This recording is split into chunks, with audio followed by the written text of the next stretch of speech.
Hello and welcome to the podcast. My name is James. And I'm Larry. Hello, Larry. All right. How are you? Great. How are you? I'm very good. You know, I've just come off the back of watching Better Call Saul on Netflix, and so today we're going to be talking about television and predominantly the rise of what we like to call the HBO AMC Showtime generation kind of thing. Yeah.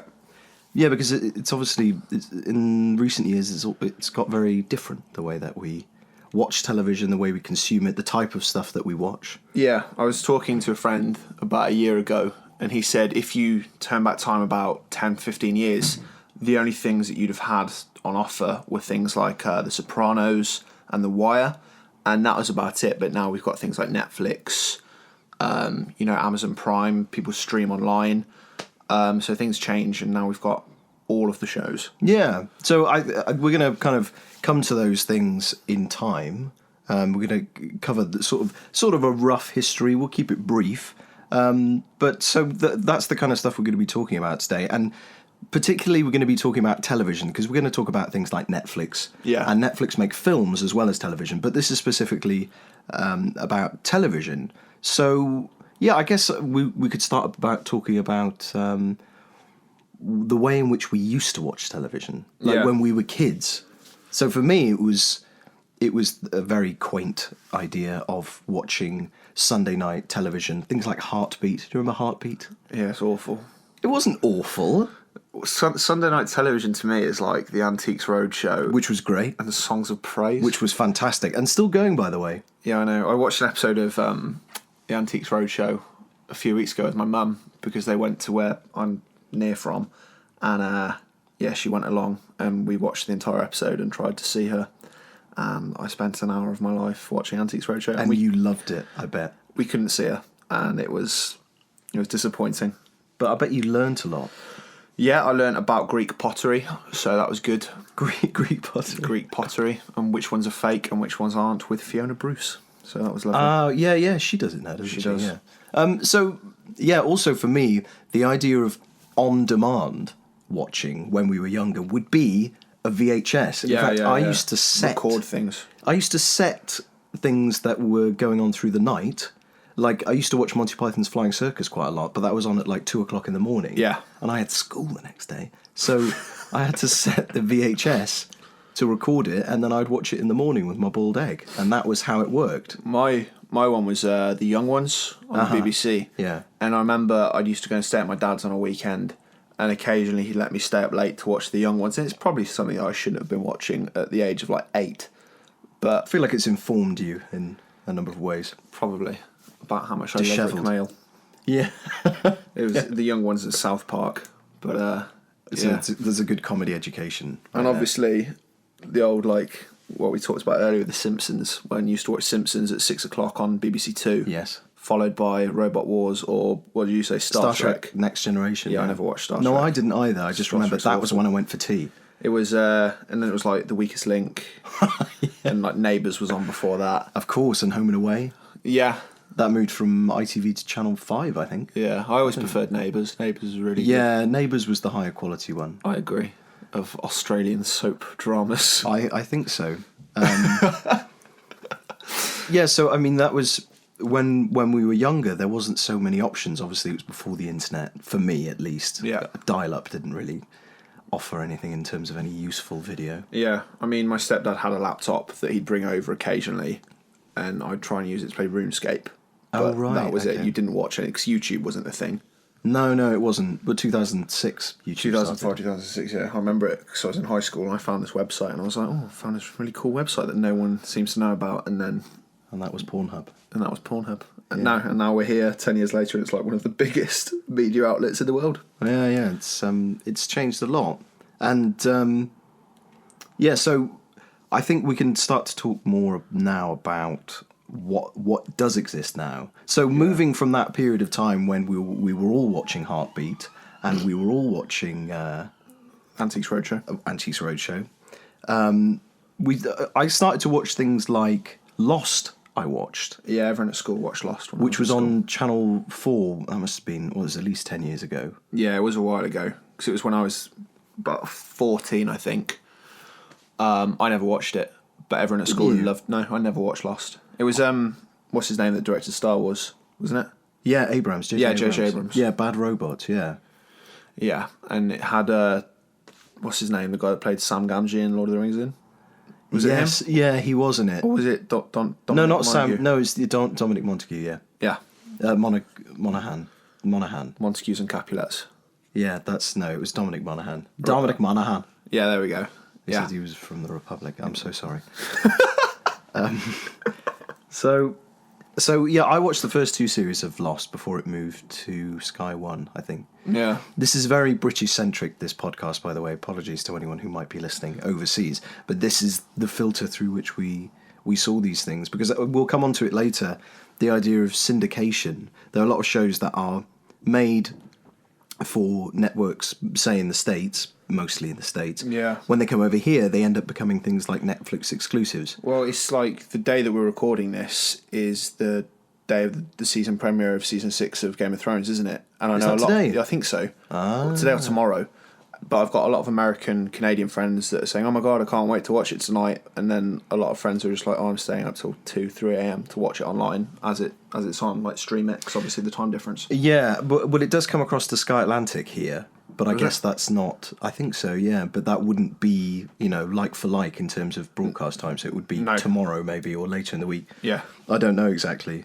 But yeah, so we were talking about moving into that period that we recognise more now. So yeah, we talked about Lost. I watched the first 2 series until it went over to premium, and then I kind of lost touch with it. Which, as I understand how it ended, I don't think I really missed out on that much. Wasn't it if I'm something about a black blob or something? That sounds very feasible. I don't know. I just remember a polar bear, and see, I'm stuck in the first 2 seasons. So Oh, so you never finished it? no, I didn't. Oh, right. I didn't actually watch anymore. That's my point. Oh, But I watched things like Band of Brothers, which was on the BBC. I've not watched that. You've not watched that, but that was absolutely fantastic. That was HBO. And that's where the beginning of that syndication started. So you had things like The Simpsons, X-Files. X-Files. Which channel was X-Files on? I Channel think 4? X-Files was Sky. Oh, was it? I think It wasn't on... it was a late one. I was never allowed to watch it okay. when I was a kid. I love it now, but back then I was never allowed to watch it at all. Yeah. Too Well, far. and if you guys out there know any more about this than we do, please let us know, because we're clearly showing our ignorance. Lack of knowledge. Yeah. So yeah, Band of Brothers. The Wire was on the BBC, I think. Yeah, I think That might was even on. be BBC Three in the early days, maybe. Or was it? When was BBC Three started? Well, originally it was BBC Choice, I don't remember that. way back when, with shows like Monkey Dust. I don't know if you ever watched that. That's absolutely brilliant. That was an animated show with Armando Iannucci was a writer for that. I think Steve Coogan did some voices for it, things like that. No recollection. I'll have to show you. Anybody at home, if you fancy looking at Monkey Dust, very, very dark animation, very British in that way as well. Like but Aardman stuff. no, 2D, Okay. but really, really very good stuff. 2D TV. Yeah, exactly. So there are shows that, particularly for HBO, that I didn't realise were HBO because they came over here and were syndicated on what BBC. what I would consider normal channels. Yeah, like the BBC and Channel 4. Things like Sex and the City, Sesame Street. Yes. Because HBO's been around for a long time, since the 1970s. Prison Break. You watched Prison Break, didn't you? I watched Prison Break when I was at uni. Mm-hmm. I think we torrented it, I believe, and we spent about 2 days and we just blitzed it. Yeah. I really enjoyed Prison Break. Prison Break was good, but I never watched Sesame Street, unfortunately. It's been a long time since I watched Sesame Street, but This is a lie. I wish it was. Because I miss it, it's it's one of those things. Institution. It was an institution. That's exactly what it was. Was Elmo in Sesame Street? Elmo Or was that the other one? was, yes. Are you sure? Yeah. I thought Sesame Street was the one with Big Bird. Yeah, he was in it. There was more than one puppet. Oh, there was the Larry. Muppet Show. That was the other one. Yeah, the Muppet Show, yeah. Frank Oz. Yes. Yeah. Jim Henson I don't know. made them. Right, okay. Right. Because I watched a Netflix documentary about Elmo. Did you? Yeah, it was really interesting. It was about the guy that does Elmo, and it was quite interesting because I think he got blamed for being a paedophile or something. Did he? I can't remember. It was ages ago that I watched it, but it was really good. I really liked it. Mm-hmm. I would highly recommend. I think it's called Being Elmo or something. Well, it sounds hard-hitting anyway. Yeah, you could say that. I guess. Did you watch The Sopranos? No. Have you watched anything? No.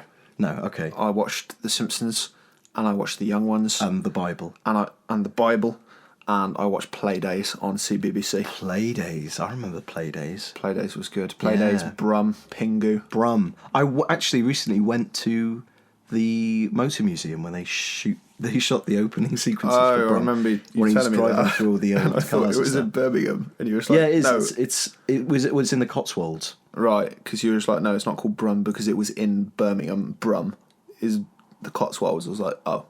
Well, it's not so far away, I guess. It's kind of... It's actually called Brum, not because it's a car, just because of the location of where it was shot. Brummies. Well, I think maybe it was a play on words of some sort. Maybe. No. Maybe. He was a Brum from Brum. Awful. It wasn't? No, it's in... Oh, right. That. That joke. Okay, good. So you mentioned Game of Thrones. We both watched Game of Thrones. It's highly loved. You haven't read the books, have you? I haven't read the books, and I got halfway through season 2 and I stopped watching it. Oh. Because I'm very good at doing that with things. Oh, I just okay. stopped watching them. Why did you stop? No particular reason.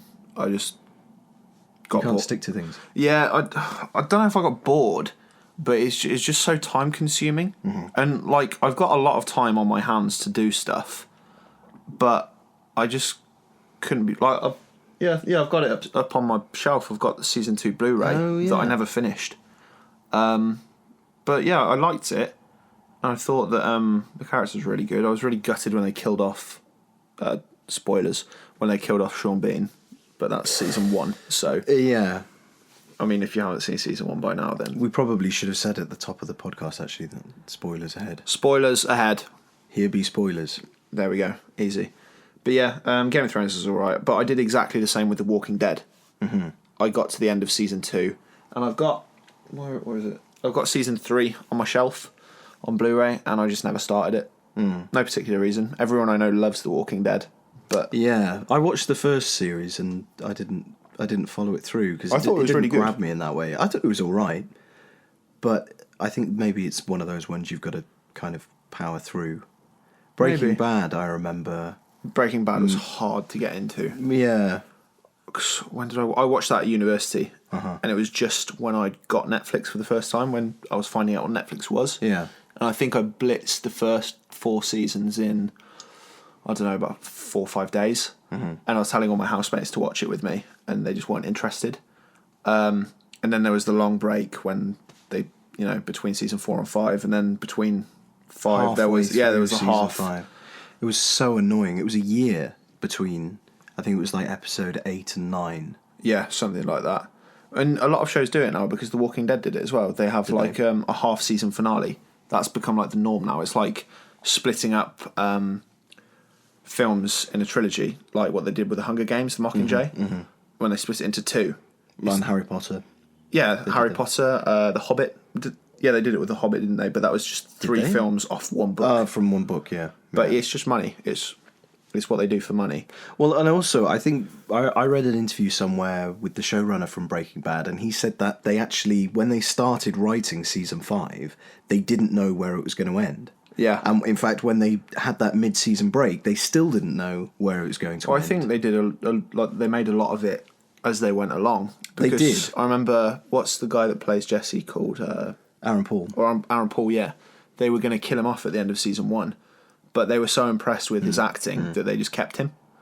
And I think that's a good point about this kind of television generally, is the idea that a story can change and adapt based on people's reaction to what they've already seen. Unlike a film, you put it out there and that's it. You put out a season of a TV show or even half a season, and if you're still shooting it, I remember with Lost, that was the first show that I was aware that it was possible to start shooting something, edit it, broadcast it, and you were still making later episodes. It.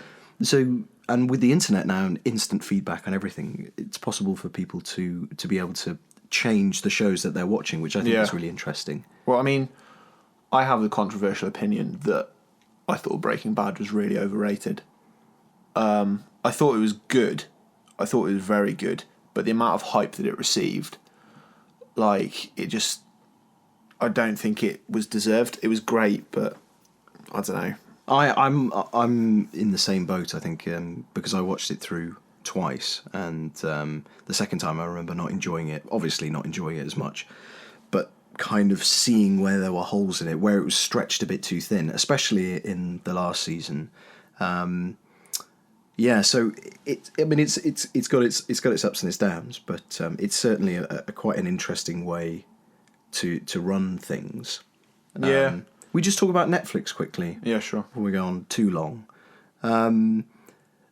Netflix originals are an interesting thing, specifically for television. Yeah, I just finished watching Making a Murderer. Well, a few months ago. Fantastic. Yeah, absolutely it was amazing. really good. I'm a huge fan of House of Cards, which was a British TV show originally. Again, I've not watched that. You really should. Everyone keeps saying. Orange is the New Black's very popular. I've only seen the one series of that. I watched the first series, and I started season 2, and I stopped because I couldn't stand the main character, Piper. And I think that if you haven't got a character that's likeable or relatable, then what's the point? But I know a lot of people love it, but to me, I was just like, she's a bit of a dick. Yeah. I don't like her. So I just stopped watching it because it annoyed me. It's an interesting business model, though. I actually was talking to a documentary maker today, funnily enough, who made a documentary called My Beautiful Broken Brain, and she was telling me that the way these originals work is Netflix will approach someone who's got a project already underway. Maybe he's got some money, he's already started shooting something, not just documentaries, it could be stand-up or it could be a drama or something. And then they will come in, put their stamp on it, put their money into it, and then it becomes something more than it could have been. And of course, that's great because Netflix know their audience, they know their market, and if they can actually get in at the ground level and kind of tweak it a bit to suit that, then we're getting a chance to see things that we never would have seen otherwise for lack of money. Yeah, I agree. Or whatever. Well, that's what Netflix is great for, though, isn't it? Like documentaries and like finding really interesting things. Stuff that might go under the radar otherwise. When we watched Blackfish about the orcas. Yeah. Perfect example. Yeah. And you learn a lot from that kind of thing as well, I think. Like the whole thing with the whales and SeaWorld. That would have probably completely gone under my radar because I don't really read the news and things like that. So, you wouldn't know that there's a problem unless you follow like people on Twitter going on about these things. Who's got time to do that? Lots of people, apparently. Oh, right, apparently. Not I. Not I either. Probably should, though. Yeah. So let's just talk about the future quickly. So I read an interesting article on Tech Insider today about Netflix, and I showed this to you, that the fact that Netflix in January this year, on one single day, they went from being in 60 countries 130 to 190. So they added 130. Oh, right, yeah. It's crazy. Which is mad. And they made the point that once you've made a television show and once you've found a way to stream it, adding another couple of countries isn't gonna cost you much. No, not at all. But that's just the way that television and film is going now, isn't it? It's all digital. Like we discussed earlier, like the death of Blockbuster. Yeah. Because of the internet. The convenience of it. It's the same with video games. Yeah. People say that the future of video games is digital. It's the same with entertainment, just TV, films, all digital. Give it, I don't know, 5-10 years, I reckon it will all predominantly be digital stuff. That depresses me a bit. Yeah, boxes are nice. I collect them. I collect Blu-rays. Yeah. I collect video games, so... And it's nice going to a shop, or when you used to be able to go to somewhere like Blockbuster and pick something up, and there'd be one wall which was just one film, the new release. Yeah. I remember. Was fun. I used to go in and it wasn't a Blockbuster, but it was a video shop, and I can't remember the name of the film, but it had Pierce Brosnan and Jack Nicholson in it. It was about Martians or something. Do you know what I'm talking about? Oh, Mars Attacks. Mars Attacks. And I used to see the cover for that in a video shop, and it would scare me. Yeah. Like that, like box art used to scare me. The video shop wasn't always a pleasant, safe place. No, not always. Scary covers. So, if you've ever been scared by a DVD or By a a VHS Jack Nicholson film, by Jack Nicholson in any way, or Pierce Brosnan, then please let us know. And we would like to know what you might like us to talk about in podcasts in the future. Yeah. But we're going to try and bring you one maybe once a week. We're going to see how it goes. Yeah. Thank you very much for listening. Please do follow. You're on. What's your YouTube handle? My YouTube handle is Welcome to Larry's, I think. And on Fling you are Elborn. And on Twitter you are. I don't know. I'm at Monty Beaumont. Do feel free to give me a Oh, follow. I dropped my phone trying to check my Twitter. It's all gone wrong. Don't do that. Don't also do that. on YouTube, I'm at Monty Beaumont. So please check us out. Say hello. There'll be links in descriptions. Yeah, and please come again. Cheers. Bye. Bye bye.